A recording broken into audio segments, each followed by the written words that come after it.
राजस्थान के मौसम में भले ही ठंडक का एहसास हो, लेकिन राजनीति राजस्थान की गर्म होती जा रही है। जिस तरह से कांग्रेस की महारैली हुई, चुनाव अभी दूर हैं 2023 में, लेकिन माहौल को गर्म बनाने के लिए भारतीय जनता पार्टी कोई कोर कसर नहीं छोड़ना चाह रही है। जिलों की नगरी उदयपुर में हुई जनाक्रोश महारैली में क्या कहा गुलाबचंद कटारिया ने और क्या कहा भाजपा नेताओं ने, देखिए हमारे साथ ये खास खबर। कांग्रेस ने एक महारैली की जयपुर में और मंच पर कांग्रेस ने भले ही मजबूती दिखाने का सफलतम प्रयास कर दिया हो, लेकिन जिस तरह से राहुल गांधी ने भारतीय जनता पार्टी, नरेंद्र मोदी और हिंदुत्ववादियों पर तीखे प्रहार किए, उससे भारतीय जनता पार्टी को प्रदेश भर में बैठे बैठाए बड़ा मुद्दा मिल गया। अब तक भाजपा गहलोत के खिलाफ कोई बड़ा मुद्दा बनाने में सफल नहीं हो पाई थी, लेकिन अब प्रदेश भर में रैलियां कर रही है। नेता प्रतिपक्ष गुलाबचंद कटारिया ने समय देखा कि हाँ अब समय ठीक है, झंडी उठाई और मानो चुनावी रणभेरी बजा दी हो। जिस तरह से कार्यकर्ताओं में जोश फूंकने के लिए जनाक्रोश रैली के माध्यम से भारतीय जनता पार्टी पूरी तरह से रणभेरी में उतर गई है। आम तो ले रही महंगाई विरोधी रैली, पर मुझे लगता है कि नरेंद्र मोदी खिलाफ रैली कहना ज़्यादा ठीक होगा। फिर ये पप्पू बोलता है हिंदू हूँ पर ऐसा नहीं हूँ। मुझे तो इतना ही है कि मैं ज़्यादा हिंदू और हिंदूवादी नहीं समझता हूँ। ये समझते हैं तो ऐसा बाकी समाज के लिए भी एक शब्द बोल तो दो, देखें हिम्मत हो। वो बोले तो खोपड़ी में मारते हैं।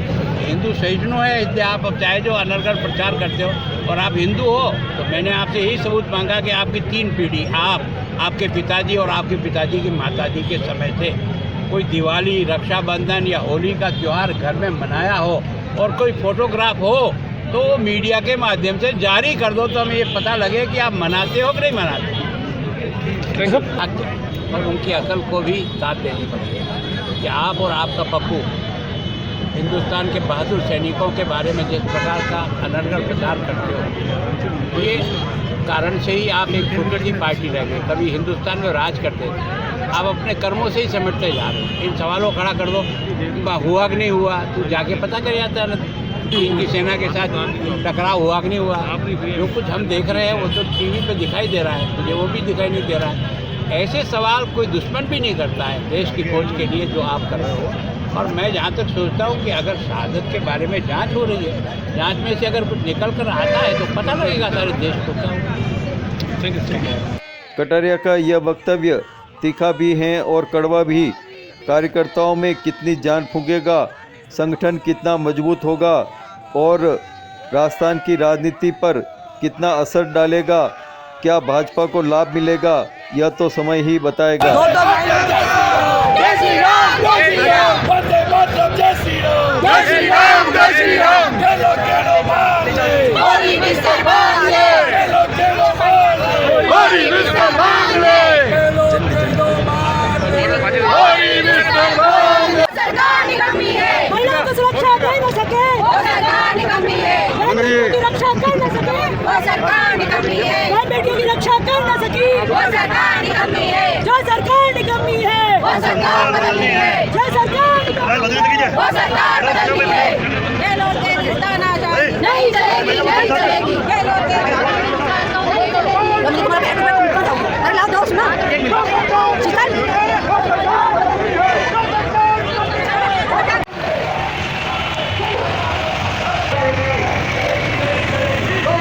मुसलमानों से कौन लड़ेगा,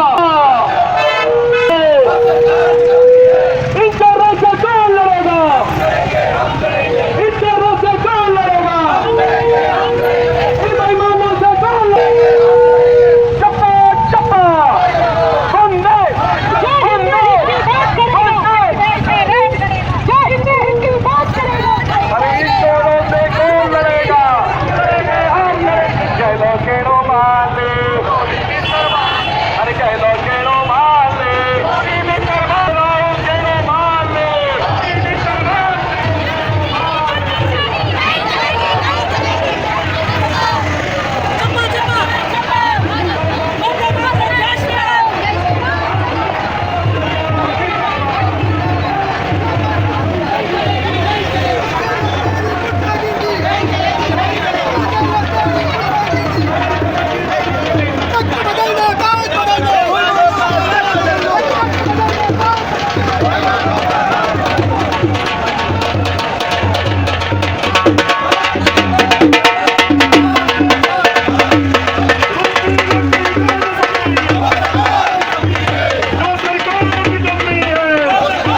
यहाँ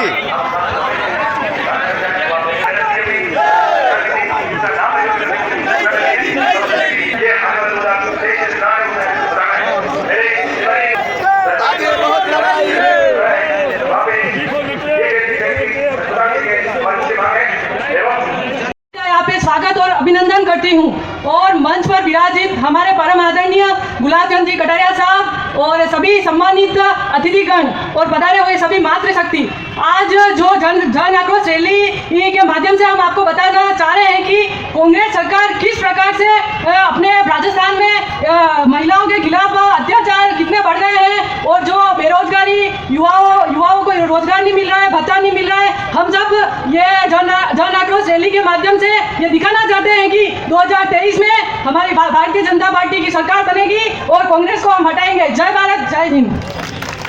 समय 15-15, 20 मिनट, आधा घंटों तक चौराहे पर जहां किसी को देखकर उसमें फंस जाते हैं। अपने जिस प्रकार से उनका समय का दुरुपयोग होता है, मैं पुलिस प्रशासन से चाहूंगा कि आप ट्रैफिक पुलिस के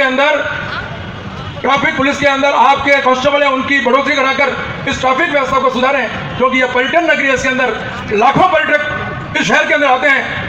की तारीख में गहलोत साहब एक काम तो बता दो आप, जो आपने बड़ा काम किया। कोई बड़ी इंडस्ट्री नहीं लगाई, कोई आपने उद्योग नहीं लगाया। जो बच्चे बेरोजगार हैं उनको कोई रोजगार नहीं दिया। आप बताएं तो सही, आपकी उपलब्धि क्या है? आपने तो केवल गुणगान किया है सोनिया जी का और राहुल जी का। बड़े मियाँ तो बड़े मियाँ, छोटे मियाँ सुभान अल्लाह। आपने इसके अलावा कुछ नहीं किया है। कुंभकर्ण की नींद जो सो रही है उसको जगाने के लिए आपने जो वास्तव में इतना प्रयास करके यहाँ पर जो आए हैं, मैं उन जनप्रतिनिधि और हमारे संगठन के मंडल अध्यक्ष और मोर्चे के अध्यक्ष और हमारे सभी जिला के पदाधिकारी, कोई विकास किया ही नहीं। मैं आपको बताना चाहता हूं कि हमारा गिरवा के तीनों मंडल ही नहीं, पूरे के पूरे शहर के भी लोगों ने कमर कस के और हाथ भाग लेने का प्रयास किया। वास्तव में मैं गुलाब जी भाई साहब को बताना चाहता हूं कि वास्तव में इन्होंने 3 साल में कुछ भी नहीं किया होता तो आज वास्तव में इन्होंने महंगाई के नाम से जयपुर बुलाने का जो दिल्ली रखा था उसको दिल्ली कर देते। उनको मालूम है कि दिल्ली कोई जाने वाले नहीं है। यहाँ शहर के अंदर जो वास्तव में विकास की जो हमारे जिलाध्यक्ष जी ने जो बताया, शहर ही नहीं को 2 टुकड़े कर डाले, एक को बांग्लादेश बनाया और एक पाकिस्तान रह गया। इतनी बड़ी विजय आज के दिन हुई है 16 तारीख के दिन। तो उन शहीदों को भी हम श्रद्धांजलि देने के लिए 1 मिनट खड़े रहेंगे, भागेंगे नहीं। और जिन बहादुरों के कारण से हमको ये आज़ादी का ये जो जश्न मिला है, आज 50 साल पूरे हुए हैं। आदरणीय मंच, सभी बंधुओं, माताओं, बहनों, हमारे देश में सरकार कौन बनाती है? जनता। आपका ये राज्य के असली मालिक आप हो, लेकिन आपको थोड़ा समझना पड़ेगा इस वोट की इस तमाशे को। अगर वोट का तमाशा नहीं समझोगे ना, तो ये जो घाटा हो रहा है ये आपके ही बटन दबाने के कारण से हो रहा है। हम भले कांग्रेस को गाली दें, बीजेपी को दें, लेकिन सच में गांव का सरपंच आपके वोट की पेटी से पैदा होता है कि नहीं होता है? पंचायत समिति का सदस्य आप वोट की पेटी से पैदा करते हो, वही प्रधान बनता है। जिला परिषद में भी आप ही वोट देते हो तब जिला प्रमुख बनता है।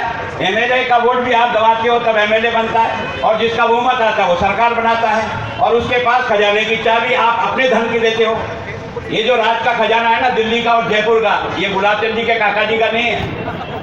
समझने का प्रयास करो। मैं आपको हाथ जोड़ के निवेदन करता हूँ, जब तक ये जनता नहीं समझेगी तब तक ये राजनेता इसी प्रकार से ठगाई का धंधा करते रहे। तुमको समझना होगा, वोट तमाशा नहीं है, बटन दबाने का खेल नहीं है। ये हिंदुस्तान की तकदीर बनाता है और हिंदुस्तान की तकदीर को फोड़ता है। इसे ताकड़ी में रख करके तोलो, अगर सही किया तो दोबारा वोट दो, और सही नहीं किया तो ठोको साले को, ताकि वो बदले तो दूसरा कम से कम राज अच्छा होना। ये सब आपको करना है। आक्रोश रैली किस बात की? ये हमको गुस्सा किस बात का कि कांग्रेस ने ठगाई का धंधा किया और उस ठगे में सारा राजस्थान ठगा हुआ महसूस करता है। आपने देखा होगा कांग्रेस के 3-4 नारे थे। पहला नारा था 1, 2, 3, 4, 9, 10 सब किसानों का कर्जा माफ। गए थे नहीं गए थे उस बारात में? क्या सोच के गए कि यार एक बटन का फटका दबाएंगे, कर्जा माफ। अगर हो गया तो दे दो उसको, नहीं हुआ तो उसको छोटा मारो। इसके लिए रैली है।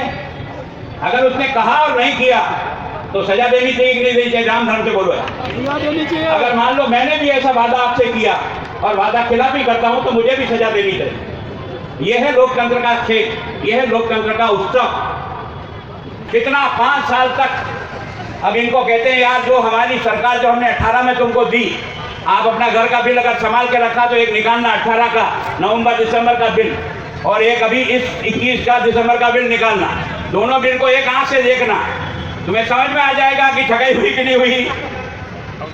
अरे वसुंधरा जी को धन्यवाद देना चाहिए, उसने 50 यूनिट तक जो गरीब जलाता है, ये पहली महिला है जिसने ये कहा था कि 50 यूनिट तक जो गरीब जलाता है, एक लट्टू है और एक पंखा है, उसके 50 उसका कोई पैसा नहीं लगेगा। कहा था ना, कहा था। क्यों?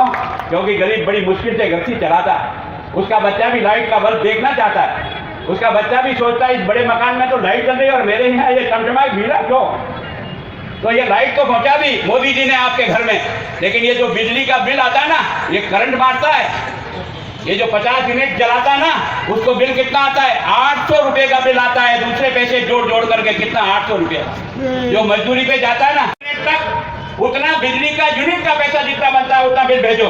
ये तो मटन छटन जोड़ करके जो भेजते हो ना, ये हमारे बस का रोग नहीं, हम नहीं दे सकते और इसलिए खड़ा होना पड़ेगा। अगर नहीं मानेगा तो वो आंगली डाल करके भी 200 यूनिट तक की बिजली देंगे, हमारा बच्चा भी बिजली के पंखे में रहेगा। मजाक करिए, इस तरह से राज चलाते। फिर एक बार और कही थी, या 3500 रुपया हर महीना तुमको बेरोजगारी भत्ता मिलेगा। मेरी बच्ची भी मुझसे पूछती है जब घोषणा पत्र हुआ था कि पापा यार आपकी सरकार क्या देगी यार? कांग्रेस की सरकार तो 3500 रुपये हमको दे रही है। मुझे उसको समझाने में भी देर लगी। हर बच्चा चाहे आपका हो चाहे मेरा हो, जब उसे ये है कि नौकरी नहीं लगेगी तो कम से कम जेब खर्ची तो मिलेगी। उस जेब खर्ची के चक्कर में वो भी उस बारात में गया था नहीं गया? उसी बारात में गया ना। अब मुझे बता दो, तुम इतने लोग बैठे हो, तुम्हारे किसी पढ़े लिखे बच्चे को ये 3500 रुपये इस सरकार ने 3 साल में दिया हो तो हाथ खड़ा करके बताओ। कोई नहीं। तो धोखा नहीं हुआ?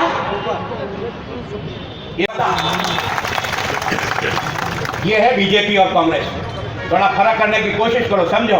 और तुम्हारे लिए काम करता है, ईमानदारी से काम करता है, इसको समझने का प्रयास करो। इसी पैसे का उपयोग करता है। और आपको राजस्थान नहीं, सारे देश में 80 लाख गरीब लोगों को 8 महीने का पहला राशन दिया नहीं दिया? फ्री में 5-5 किलो प्रति व्यक्ति दिया था 8 महीने तक, और अभी भी 8 महीने तक दिया। 8 और 8 16, और अभी और बढ़ाया 4 महीने का। 20 महीने तक हिंदुस्तान की आबादी 130 करोड़, उसमें से 80 करोड़ लोगों को मुफ्त राशन देता है 20 महीने तक। वो वास्तव में तुम्हारा भला करता है या ये बेईमान उसका बांटने जाते हैं? कहते हम बांटने हैं। काहे का बांट रहा? ये माल तो उसका है यार, तू तो पुरस्कारिया है। माल तो नरेंद्र मोदी का है, तू तो पुरस्कारिया है यार। पुरस्कारी करने वाला कहता है मैंने बनाया। काहे का बना रहा है? अरे ये देश का प्रधानमंत्री पहली बार मैंने भी देखा है जो कोई भेदभाव नहीं करता है गरीब और अमीर के। मुख्यमंत्री आज सिविल लाइफ में फेंका, क्या बचेगा राजस्थान? कैसे बचेगा राजस्थान? ये कांग्रेस पार्टी क्या कर क्या रही है? और रोज सवेरे उठ के कहता है वैक्सीन नहीं मिला, वैक्सीन नहीं, वहां रख के भूला होगा इतने मेरे मांग रहा, वैक्सीन नहीं मिला, वैक्सीन नहीं मिला, वैक्सीन नहीं मिला। नाटकबाजी सारा का सारा। मैं आज आप आंकड़ों बताता हूँ। 16 जनवरी के दिन वैक्सीन शुरू हुआ था हिंदुस्तान में। 16 जनवरी,